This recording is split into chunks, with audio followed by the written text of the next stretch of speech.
അതിന്റെ തോടുകൾ ദൈവനഗരത്തെ അത്യുന്നതന്റെ നിവാസത്തെ തന്നെ സന്തോഷിപ്പിക്കുന്നു.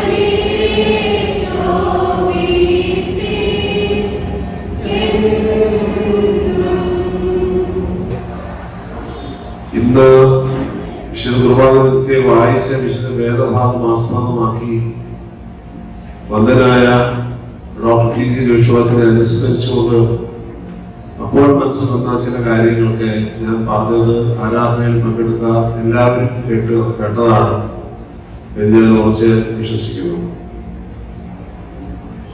അതുകൊണ്ട് തന്നെ ഇനി ഞാൻ മുന്നോട്ട് അധികം പറയേണ്ടതില്ല ഇപ്പോൾ എന്നാണ് ധാരണ.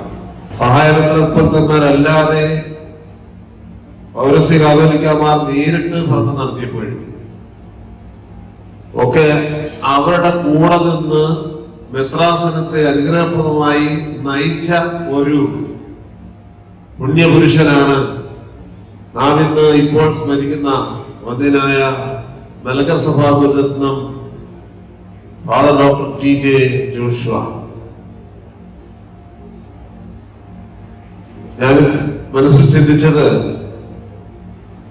മെത്രാസനത്തിന്റെ ഈ ശതോത്തര സുവർണ ജൂബിലിയൊക്കെ ആഘോഷിക്കുമ്പോൾ അച്ഛൻ ജീവനോടെ ഉണ്ടായിരുന്നുവെങ്കിൽ പ്രവർത്തനങ്ങളെ എല്ലാം ചുക്കാനും പഠിക്കുന്നത് അച്ഛനായിരുന്നു.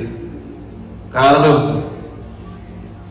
മലങ്കര സഭയിൽ പ്രത്യേകിച്ച് കോട്ടയം മെത്രാസനത്തിൽ ജോഷുവാച്ചന്റെ നാമം കഴിഞ്ഞ് ബാക്കി എല്ലാ നാമങ്ങൾക്കും പ്രസക്തി ഉള്ളൂ എന്നത് ഒരു അലിഖിത നിയമമാണ്. ഇവിടെ അച്ഛൻ ജീവനോട് ഉണ്ടായിരുന്നെങ്കിൽ ഇപ്പോൾ മെത്രാസനത്തിന്റെ ഈ ജൂബിലി വർഷം അച്ഛനായിരിക്കും എല്ലാ കാര്യങ്ങളും വളരെ ഭംഗിയായി നിർവഹിക്കുവാനുള്ള നേതൃത്വം കൊടുക്കുന്നത്.